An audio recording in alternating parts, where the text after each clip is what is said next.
नमस्कार, आप देख रहे हैं वन इंडिया हिंदी का शो बिहार की बात और मैं हूं आपके साथ पूजा। बिहार में पिछले 3 दिनों में बहुत कुछ हुआ है। बिहार विधानसभा में एसआईआर पर चर्चा से लेकर विपक्ष के चुनाव का बायकॉट करने से लेकर उसके साथ ही साथ दिल्ली में संसद में जितना विपक्ष ने जो भी हंगामा किया, ये सारा कुछ बिहार विधानसभा चुनाव के दौरान हुआ। लेकिन आज हम चर्चा उन मुद्दों पर नहीं करेंगे, बिहार की सियासत पर नहीं करेंगे। आज हम चर्चा करेंगे बिहार के उस हिस्से का जिसे अब तक किसी ने जाना, पहचाना या सुना नहीं, या जितना भी जाना फिल्मों की दुनिया से जाना, सोशल मीडिया मीम्स पे जाना और वायरल वीडियोस के माध्यम से जाना। आज की हमारी चर्चा बिहार के उस हिस्से को, उस पहलू को टच करेगी जिसे आमतौर पर लोग नहीं जानते हैं। आज हमारे साथ न्यूज रूम में चर्चा के लिए हमारे 2 साथी मौजूद हैं। एक तरफ हमारे साथ आदर्श झा हैं और दूसरी तरफ हमारी वीडियो टीम की एंकर ऋचा हैं, और ये दोनों ही बिहार के युवा हैं। मैं बार बार इस शब्द पे जो जोर दे रही हूँ तो इसका कुछ अर्थ है। ये वीडियो में आपको आगे आने वाले वीडियो में आपको पता चलेगा। सबसे पहले शो की शुरुआत करेंगे और हमारा सबसे पहला सवाल यही होगा आदर्श से। आदर्श, बिहार में काबा, बहुत कुछ चल रहा है पिछले इतने दिनों में, आपके हिसाब से बिहार में काबा?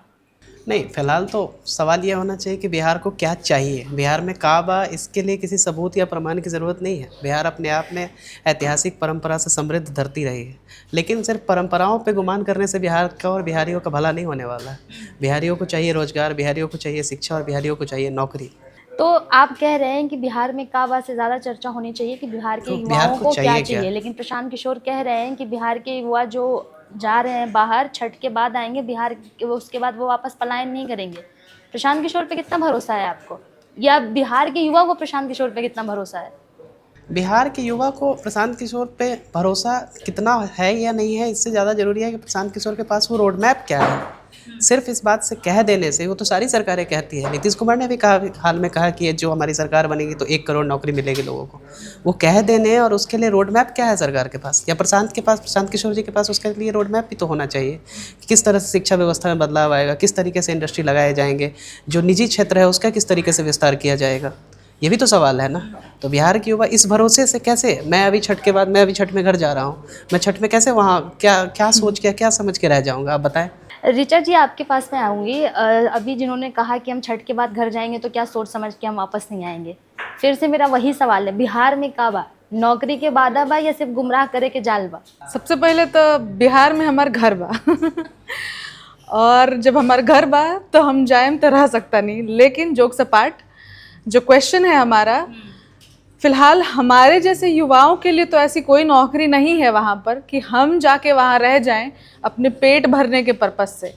तो इसके लिए हमारे जैसे युवाओं के लिए राजधानी या फिर और कोई मेट्रो सिटी ही है जहाँ हम अपना गुजारा कर सकते हैं। क्योंकि बिहार में तो हमारे जैसे युवाओं के लिए एक सर्टेन एज के बाद, यानी कि आप 20-25 साल से ऊपर क्रॉस कर रहे हैं और वहाँ रह रहे हैं, तो एक इज्जत की बात हो जाती है कि अरे भाई अभी तक घरे पड़ल बा, बाहर निकल गई, मतलब ये कुछ कर नहीं रहा है, घर पे पड़ा हुआ है, कुछ कर नहीं रहा है। वहाँ पे स्टेटस सिंबल तो ये भी हो गया है कि अगर आप वहीं पे रह के अगर वो पढ़ाई भी कर रहा है, मतलब वहाँ पढ़ भी रहा है, वहीं कॉलेज भी जा रहा है, तो बाहर भेजना भी अब एक स्टेटस सिंबल है। तो ये स्टेटस सिंबल कब बन गया है? धीरे धीरे एक होता है ना, ब्लड में आ गया है धीरे धीरे कि बिहार से बाहर भेजना एक स्टेटस सिंबल बन गया है वहाँ के परिवारों के लिए। लेकिन इसके लिए बहुत पहले जाना पड़ेगा, यानी कि काफ़ी सालों पहले इतिहास में जाना पड़ेगा। शायद जो यहाँ पे जो युवा बैठे हैं, आप दोनों से हम ही बड़े हैं। तो मेरा जब जन्म हुआ उस समय बिहार में ऐसा माहौल रहा था, शायद तब मेरे पिताजी बिहार में अपने शाम को 5 बजे घर में अगर वापस नहीं आए तो मेरी मम्मी टेंशन में आ जाती थी। वो दौर था जिसको जंगल राज वाला दौर कहा जाता है, तो वो वाला दौर था। तो उस टाइम पे बाहर जाना भी बहुत मुश्किल था। तो जब पढ़ने का जो जागरूक पेरेंट्स थे या जो जागरूक स्टूडेंट्स थे, वो लोग बाहर जाना शुरू कर दिए पढ़ने के लिए। उनकी मजबूरी थी क्योंकि वो वहाँ रह के पढ़ नहीं सकते थे और पढ़ना है तो बाहर जाना है। तो पलायन का दौर तब शुरू हुआ, और वो जो दौर शुरू हुआ मजबूरीवश, वो ट्रेंड बन गया और वो ट्रेंड आज तक रह गया। लेकिन इसमें 2 कमियां भी हैं जो आज भी चली आ रही हैं, जो कि शिक्षा में सुधार वो हुआ नहीं जो जिस लेवल का चाहिए। अब अगर सुधार उस लेवल का हुआ रहता तो वो ट्रेंड कम हुआ रहता। तो कहीं ट्रेंड भी है और मजबूरी भी है, शायद उस लेवल की यूनिवर्सिटी, हाँ बड़ी बड़ी बातें हैं, ठीक है, पटना में है, पटना यूनिवर्सिटी है, या मगध भी काफ़ी हद तक अच्छा हो गया, पटना सेंट्रल यूनिवर्सिटी भी खुली है, लेकिन शायद उस लेवल का एजुकेशन सिस्टम वहाँ पे सुधार नहीं हुआ है कि स्टूडेंट्स वहाँ रहें। अब जब वहाँ रह ही नहीं रहे हैं तो एक बार जब वो बाहर निकल रहे हैं, तो अब जब बाहर निकल के पढ़ रहा है तो फिर जॉब और वो सब चीज़ बाहर ही देख रहा है। अच्छा, अभी आपके पास लौटूंगी। आपने एक बात कही कि स्टेटस सिंबल बन गया है, बिहार से बाहर जाना एक स्टेटस सिंबल बना है। कितना इत्तेफाक रहते हैं इस बात से? सवाल यह है कि बिहारियों में असुरक्षा का भाव आया कैसे? बिहारियों में असुरक्षा भाव इसलिए आया क्योंकि उनके पास व्यवस्था नहीं है वहाँ पे। अगर उनके पास वो व्यवस्था होगी तो स्टेटस सिंबल जैसा कुछ नहीं है। बिहार में रहना, अपनी ज़मीन पे रह के अपने लिए काम करना, इससे बड़ा फ़ख्र और क्या होगा? बाहर निकल के रहना, जहाँ एक फ्लैट में रह रहे हैं तो आपका पड़ोसी भी आपको नहीं जान रहा है, ऐसा शायद किसी का स्टेटस तो नहीं कोई चाहेगा। वो असुरक्षा इसलिए है क्योंकि सुविधा नहीं है। जिस दिन सुविधा हो जाएगी असुरक्षा अपने आप समाप्त हो जाएगी। आप मतलब अगर आप बिहार में जाके रह रहे हैं एज मतलब एक युवा के तौर पे, तो किस तरह की सुविधा चाहिए आपको बिहार सरकार बेसिक से? सुविधा तो ये चाहिए कि पहला तो जो बिहार में जो व्यवस्थाएं हैं वो व्यवस्था इस तरह की बने कि जहाँ पे इन्वेस्टमेंट आए बाहर से, कंपनियाँ खुलें, सरकारी क्षेत्रों को छोड़ भी दिया जाए तो सरकारी क्षेत्र में कुल मिला के ठीक ठाक काम हो रहे हैं, ठीक ठाक नौकरियां मिल रही है, लेकिन उसके अलावा भी निजी क्षेत्रों में जो चीज़ है व्यवस्था पे, इंफ्रास्ट्रक्चर के लेवल पे बहुत कमी है। न उस तरह की कंपनियां हैं, न उस तरह का कोई वर्किंग माहौल है, कल्चर उस तरीके का नहीं है जहाँ पे कोई पढ़ा लिखा युवा या फिर कोई जो उस तरीके से दिल्ली या मुंबई में काम कर रहा है वहाँ जाके वापस लौट सकता है। तो इसके लिए सरकार को चाहिए कि एक पूरी व्यवस्था बनाए पहले। आपने कहा कि चुनाव में सरकार पूरी एक व्यवस्था बनाए। कन्हैया कुमार युवा नेता के तौर पे दिख रहे हैं, लेकिन इस चुनाव में कन्हैया कुमार कहीं नजर नहीं आ रहे हैं। ये भी एक तरह से राजनीतिक असुरक्षा ही है अपने परिवार के लिए, अपने बच्चों के लिए। सबसे पहले पलायन रोको यात्रा उन्होंने शुरू की, लेकिन अभी जब पूरा चुनावी माहौल पीक पे है बिहार का, तो कहीं वो नज़र नहीं आ रहे हैं। क्या माना जाए इसको? अब इसमें अपने राजनीतिक कारण हो सकते हैं लोगों के, कन्हैया के क्या राजनीतिक मजबूरी है या फिर उनके दल की क्या मजबूरी है तो मुझे नहीं पता, लेकिन अगर कोई भी बिहार आ रहा है, चाहे वो प्रशांत किशोर हो, चाहे वो कन्हैया कुमार हो, चाहे तेजस्वी यादव हो, अगर वो हमारे लिए ठीक व्यवस्था, ठीक सुविधा और ठीक प्लान के साथ आ रहा है तो इसमें कोई दिक्कत नहीं है। लेकिन सवाल ये है ना कि इसमें कन्हैया के आने न जाने से ज़्यादा ज़रूरी तो ये है कि जो सरकारें हैं या जो सरकारें रही हैं उन्होंने क्या किया है, वो एक सवाल है ना। जो मैम अभी कह रही थी, जो ऋचा कह रही थी अभी कि पूरे पीछे जाना पड़ेगा, आज तो फिर बिहार उसी मुहाने पे खड़ा है। अस्पताल में गोली चल जा रही है, कॉलेज में ये हो जा रहा है। ऐसे में जब इस तरीके का डर का माहौल होगा तो कोई बाहर की कंपनियां कैसे आके बिहार में इन्वेस्ट करेगी? इसके लिए ज़रूरी तो है कि पहले वो साफ़ सुथरी व्यवस्था बनाई जाए। लेकिन प्रशांत किशोर तो कह रहे हैं कि हमने पूरा ब्लूप्रिंट तैयार रखा है।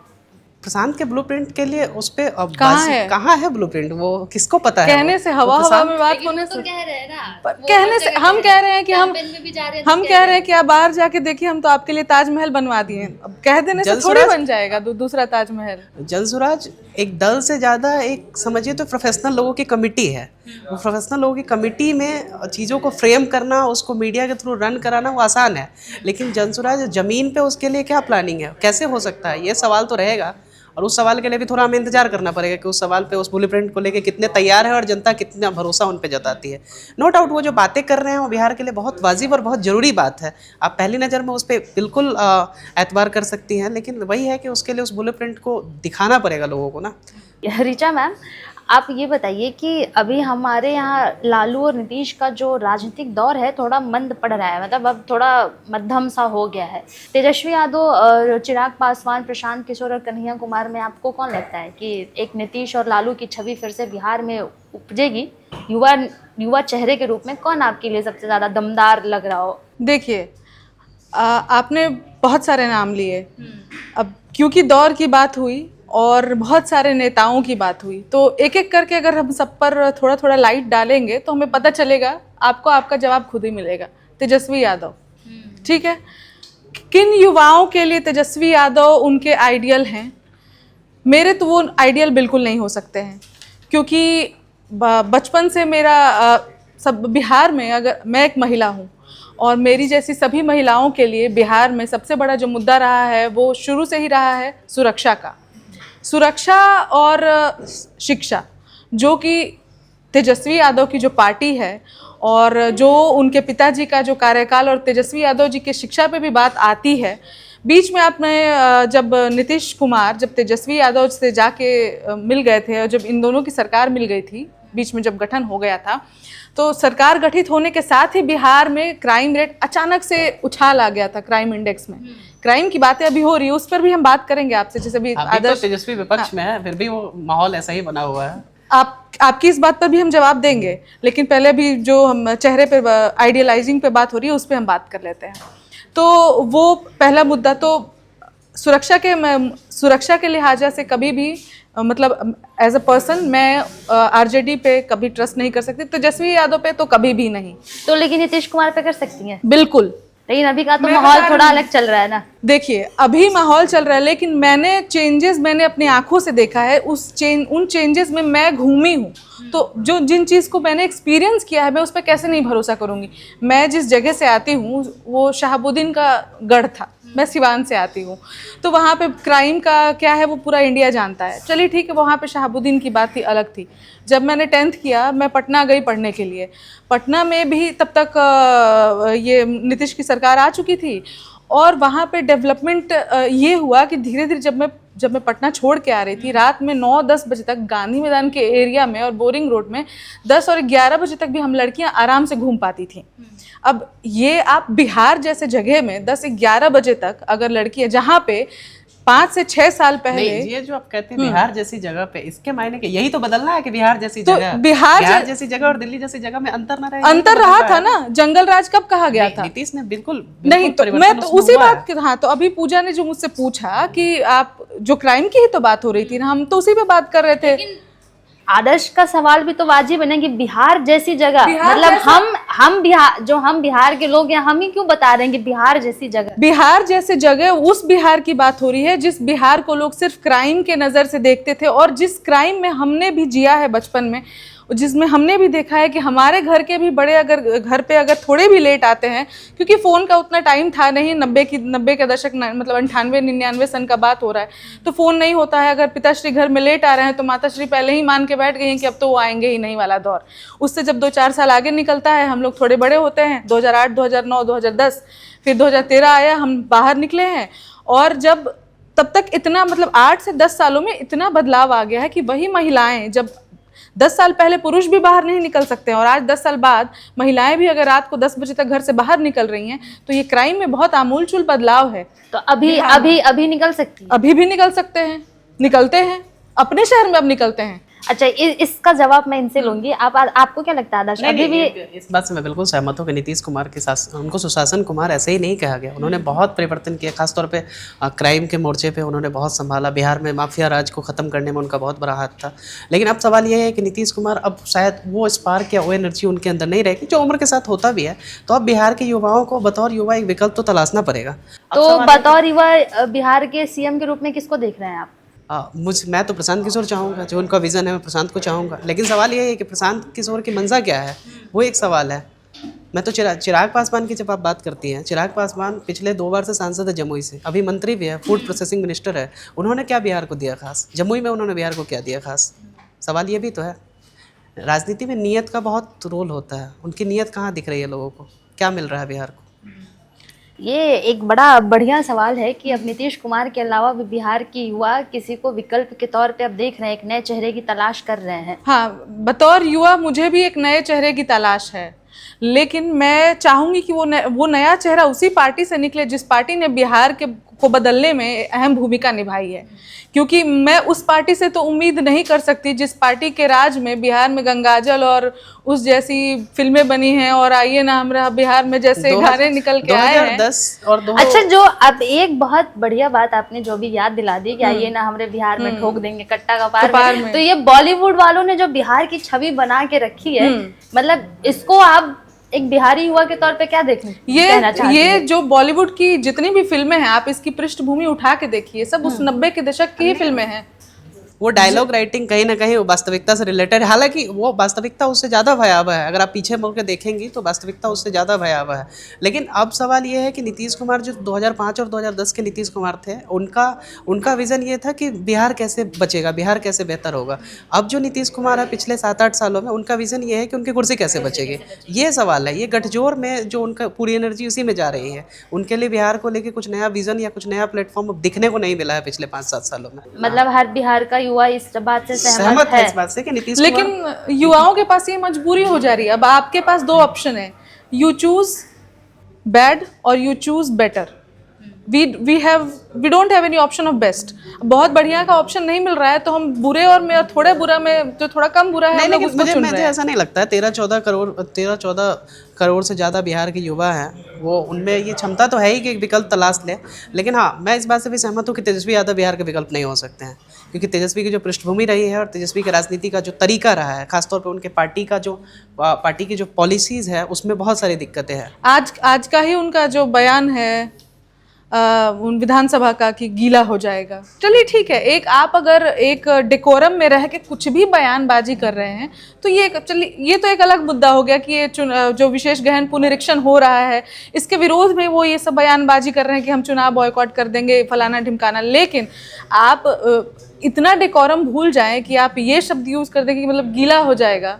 इससे तो बहुत सारी मीनिंग्स निकल रही है ना। आप एक नेता हैं, युवा, बहुत बिहार में नहीं, ऐसे भी उस पार्टी का जो इतिहास रहा है उसमें महिलाओं के सम्मान के प्रति बहुत सारी दिक्कतें रही हैं, ऐसा नहीं है। लेकिन अब ये सवाल ये है कि नीतीश कुमार भी अब उस तरीके से सक्षम नहीं दिखते हैं, किसी भी स्तर पर सक्षम नहीं दिखते हैं। ना तो प्लानिंग के स्तर पर सक्षम दिखते हैं, ना मानसिक स्तर पर उस तरह से सक्षम दिखते हैं। ऐसा लगता है कि नीतीश कुमार की जो पार्टी है, जो सरकार है, वो अब शायद एक नया विकल्प तलाश रही है। अच्छा, एक जो आज की अगर पिछले दो दिनों में जो भी जितना कुछ भी हुआ बिहार विधानसभा में SIR को लेके बहुत विपक्ष हावी रहा है, कैसे देखते हैं आप SIR को? हाँ, मुझे लगता है कि SIR एक सतत प्रक्रिया है जो होनी चाहिए, लेकिन उसका ठीक समय अभी नहीं है। उसमें बहुत सारी दिक्कतें हैं। उसकी दिक्कत बिहार जैसे राज्यों में बहुत सारी दिक्कतें इसलिए भी है कि जो उसमें डॉक्यूमेंट लिस्ट दिए गए हैं उसको रिवाइज़ करने की ज़रूरत है। उसमें एक कॉमन आइडेंटिटी की ज़रूरत है जो सबके पास उपलब्ध हो। वो और ठीक समय इसलिए भी नहीं अभी है कि चुनाव बहुत नज़दीक है और उस प्रक्रिया को पारदर्शी तरीके से अप्लाई करने के लिए वक्त चाहिए और साथ साथ उसके संशोधन के लिए वक्त चाहिए। तो अभी फ़िलहाल तो ये एक कुछ ऐसा लग रहा है कि घाव ठीक करने के लिए पैर काटा जा रहा हो, तो अभी ठीक नहीं लग रहा है वो चीज़। आपको लगता है कि जो SIR की प्रक्रिया चल रही है, इलेक्शन कमीशन जो ये पूरी प्रक्रिया कर रही है वो पूरी तरह से पारदर्शी तरीके से हो रही है? बिल्कुल, मैं इसके तो पक्ष में हूँ, क्योंकि बिहार एक ऐसा राज्य है, पूरे देश में लोग ऐसे बिहार को पिछड़ा कहते हैं और 10 तरीके की बातें करते हैं, लेकिन बेस्ट पार्ट इज़ दैट कि Bihar is the only state जिसका सारा डॉक्यूमेंट तुमको वेबसाइट पे अवेलेबल मिलेगा। A to Z चीज़ें तुम अगर बिहार की वेबसाइट पे खोलो तुमको डॉक्यूमेंट्स। और हाँ, सबसे बड़ा बात कि लोग कंफ्यूज हो गए हैं कि जो 11 डॉक्यूमेंट्स की लिस्ट दी गई है वो मतलब नहीं है भारी प्रक्रिया। वो नहीं, प्रक्रिया कहीं से भी भारी नहीं है और एक प्रोसेस भी बिल्कुल गलत नहीं है, लेकिन समय अभी नहीं है उसके समय लिए। क्यों? अरे वो जो रिवीजन था वो 2024 में भी सेम अगर डाटा के साथ इलेक्शन हुआ है तो अभी वो डाटा इनवैलिड नहीं हो गया है। 2 महीने का वक्त है सरकार के पास चुनाव करने के बाद, अगले पूरे 5 साल में वो काम करा सकती है। नहीं, दूसरा एक प्रॉब्लम ये भी है, बिहार में जो लोग बिहार को जानते हैं, समझते हैं, उनको पता है कि हर साल बाढ़ आता है कोसी के क्षेत्र में, तमाम तरह की दिक्कतें हैं, कई लोगों के घर तक बह जाते हैं।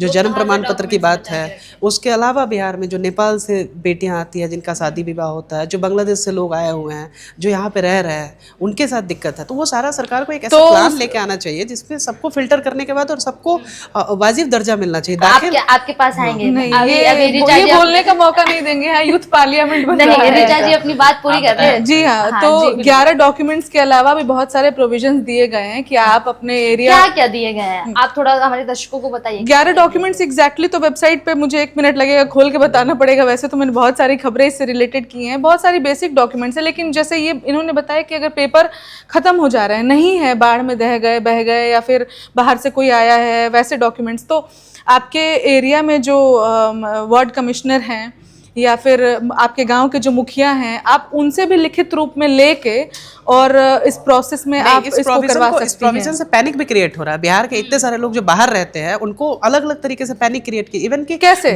BLOs तो को पता नहीं है कि कैसे करना है, कौन सा फॉर्म देना है, कौन से फॉर्म को सत्यापन करवाना है। दूसरा, घर से फोन आ रहा है, मैंने ये चीज़ नोटिस किया है, घर से ये फोन आ रहा है कि ऐसे करना है, यहाँ करना है, यहाँ करना है। लोग आनंद फानन में जा रहे हैं, जैसे कोविड का दौर नहीं आता है वैसे लोग गाँव भाग के जा रहे हैं। अच्छा, ये जो प्रक्रिया है इससे बिहारियों की परेशानी और बढ़ बढ़ रही है, कम नहीं हो रही है। अगर सरकार को यही करना था कि नागरिकता, एक तो नागरिकता संशोधन इसको नहीं कह सकते, ये तो खैर वोटर लिस्ट अपडेट है जो प्रक्रिया में चलते रहता है, लेकिन अगर इसको करना है तो इसको पूरी प्रक्रिया से करे ना, लोगों को समय दे, लोगों को बाकायदा समझाए, इसके लिए तरह तरह के कैंपेन आयोजित करे, तब वो समझ आएगा ना चीज। कहाँ आप एक बार पता कीजिए आदर्श, आपके शहर में भी कैंप्स लगे हुए हैं इसके लिए, वेबसाइट पे सारी चीज, आप सुनिए पहले मेरी बात, वेबसाइट पे सारी चीजें अवेलेबल हैं। इनफैक्ट आपको कहीं जाने की जरूरत नहीं है, आप यहाँ से बैठे बैठे अपना जो डॉक्यूमेंट है वो दे सकते हैं। आप व्हाट्सएप पे एक अपना मैंने अभी कल अपना 10th का सर्टिफिकेट भेज के कराया है। आप बिहार के BLOs को और मैंने इस बात प्रक्रिया की को इतना सक्षम समझती है? जी हाँ, उनकी ट्रेनिंग हुई है। बिहार के समाज को ऐसे मत देखिए कि बिहार सिर्फ शहरों में बसता है, जो गाँव घर में लोग रहने वाले हैं, दूर दराज के लोग रहने वाले हैं, उनको अंदाजा तक नहीं है कि कैसे हो रहा है, नहीं हो रहा है। ऐसा नहीं है आदर्श, जो BLOs है ना वो आज से नहीं काम कर रहे हैं। मेरी बात होती है, ये गलत डायरेक्शन में जा रहा है। डायरेक्शन में आप चला इस जाएगा। बात से तो सहमत हो ही सकती है ना, ये हम यहाँ बैठे हैं, हमारे पास सारी सुविधाएं हैं, टेक्नोलॉजी, हम सब कुछ कर सकते हैं। जो वो लोग दम BLO घर घर जा रहे हैं, BLO घर घर जा रहे हैं और हर जगह जाके कुछ नहीं करना है, एक पेपर देना है, एक फॉर्म भरना है, और इनफैक्ट फॉर्म भरना भी नहीं है। 2003 तक ये जो बूढ़े लोग हैं उनके साथ ये इशू है, और जो भी बूढ़े लोग हैं 2003 तक की लिस्ट में वो ऑलरेडी अपडेटेड है, उनको कुछ नहीं करना है। सबसे बड़ी दिक्कत जो बिहार के हर परिवार के पास राशन कार्ड है, राशन कार्ड को सूची में शामिल नहीं किया गया है। वो राशन कार्ड क्या ऑथेंटिक डॉक्यूमेंट नहीं है? अगर वो ऑथेंटिक डॉक्यूमेंट नहीं है, राशन कार्ड को निकाल देना एक बहुत बड़ी मतलब अपने आप में संदेह देता है। सुप्रीम कोर्ट ने तो इसको अलाउ किया है ना, राशन कार्ड। और सुप्रीम कोर्ट तो अभी भी इस चीज पे बहस कर रही है कि 11 डॉक्यूमेंट को किस आधार पे आप प्रायोरिटी देंगे, उस प्रायोरिटी किस आधार पे उस डॉक्यूमेंट को प्रायोरिटी देंगे। तो मैं कहीं से नहीं मानता हूँ कि प्रक्रिया गलत नहीं है, होनी चाहिए हर राज्य में, तो कहता हूँ पूरे देश में होनी चाहिए, लेकिन उसके लिए एक विधिवत तरीका होता है, विधिवत समय होता है। जितना कम समय बचा है BLO के लिए भी आसान नहीं है कि हर आदमी तक अप्रोच कर सके। देखो, जो एक्सपीरियंस मैंने लिया है, मेरे पास फोन आया। आपने कैसे कराया अपना मेरी दीदी का फोन आया कल मेरे पास कि तुमको कराना है कि तुम्हारा नाम कटवा दे। तो मैंने बोला कि नहीं, पॉसिबिलिटी है कि चुनाव के टाइम पे मैं वहीं पे रहूंगी। तो बोली कि तो कैसे करोगी, ऑनलाइन करोगी? तो हम बोले नहीं, फोटो भेज रहे हैं। इतना कैंपेन और इतनी सारी जागरूकता अभियान होने के बावजूद भी हालात ये है कि लोगों को मिसकॉन्सेप्शन है कि हस्ताक्षर करना है तो फोटो खिंचाना है, जिसकी वजह से इतना पैनिक क्रिएट हो रहा है कि लोग दिन के दिन ट्रेन पकड़ के वापस जा रहे हैं। यहीं पे एक आदर्श, आप यहीं पे कॉन्ट्राडिक्टरी हो गए कि हस्ताक्षर करना है और एक डॉक्यूमेंट देना है। ये आज से चल रही हैं चीजें, नहीं ये अभी की जो जब हम बहुत छोटे थे। ये जो चर्चा है, अगर तीन बिहारी बैठे हों तो इस तरह की चर्चा होना लाजमी है, और ये कोई बहुत बड़ी चीज नहीं है, क्योंकि बिहारियों के पास ज्ञान बहुत होता है, उनके पास नॉलेज का पूरा भंडार पड़ा हुआ है। लेकिन एक सबसे महत्वपूर्ण मुद्दा बिहार के लिए चुनाव में डोमिसाइल का भी है। क्या लगता है आपको, डोमिसाइल से बिहार के युवाओं को मौका मिलेगा? देखो, इस मुद्दे में मुझे लगता है कि कहीं ना कहीं ठीक है, ये एक अच्छा ऑप्शन हो सकता है डोमिसाइल वाला। इस पे कहीं ना कहीं कुछ हद तक मैं एग्री करती हूँ, क्योंकि क्या होता है कि अगर आपके पास डोमिसाइल है तो शायद आपको पहले प्रायोरिटाइज किया जाएगा। तो इस पे मैं एग्री करती हूँ कि ये एक अच्छा ऑप्शन होगा। आपके घर से कोई कर रहा है सरकारी नौकरी की तैयारी? मेरे तो कई जानने वाले सरकारी नौकरी की तैयारी कर रहे हैं, और मैं इस बात से बिल्कुल सहमत हूँ कि राज्य स्तरीय आयोग है, राज्य स्तरीय नौकरियों में डोमिसाइल होना चाहिए। खासतौर पे बिहार जैसे राज्यों में इसलिए भी होना चाहिए क्योंकि वहाँ के युवा अभी मूलभूत सुविधाओं के लिए संघर्ष कर रहे हैं, ज़्यादा पलायन कर रहे हैं। क्योंकि आप डोमिसाइल तब फ्री करते हैं ना जब आपके पास कैंडिडेट उतने नहीं हो, जब आपके पास खुद सफिशिएंट कैंडिडेट है और आपके पास फिल्टर करने के तमाम मौके हैं, तो फिर डोमिसाइल किसी भी तरीके से गलत नहीं है, कम से कम राज्य स्तरीय सेवाओं में उसका फायदा भी मिलता है स्थानीय स्तर पर रहने पर।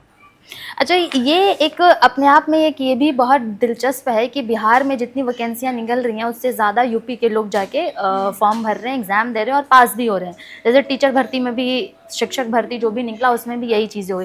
तो ये एक मतलब बिहार के युवाओं के लिए एक अच्छी अपॉर्चुनिटी या सरकार की तरफ से एक अच्छी पहल भी कही जा सकती है कि वो जिस तरीके की सुविधाएं ला रहे हैं तो शायद उनके युवाओं के हित में हो। ये जो हम 3 जन यहाँ बैठे हैं, हम तीनों बिहारी ही हैं और बिहार की चर्चा हो रही है, और बिहार की चर्चा हो तो हमारे लिए 3 घंटे क्या 3 दिन भी कम हो जाते हैं। हालांकि हमारे पास वीडियो की एक टाइम है, लिमिट टाइम है, तो हम अपने वीडियो को आप यहीं पे ख़त्म करेंगे। तब तक आप देखते रहिए और बने रहिए हमारे साथ वन इंडिया हिंदी का शो। और प्लीज़ कमेंट बॉक्स में हमें ज़रूर बताएं कि हमारी ये बातचीत कैसी लगी। अगर आपको हमारी ये बातचीत अच्छी लगी तो हम और भी बहुत मज़ेदार बिहार के मज़ेदार विषयों पर बात करेंगे, युवाओं के बारे में बात करेंगे, बिहार की समस्याओं के बारे में बात करेंगे। तब तक बने रहिए हमारे साथ और देखते रहिए one India Hindi. Subscribe to One India and never miss an update.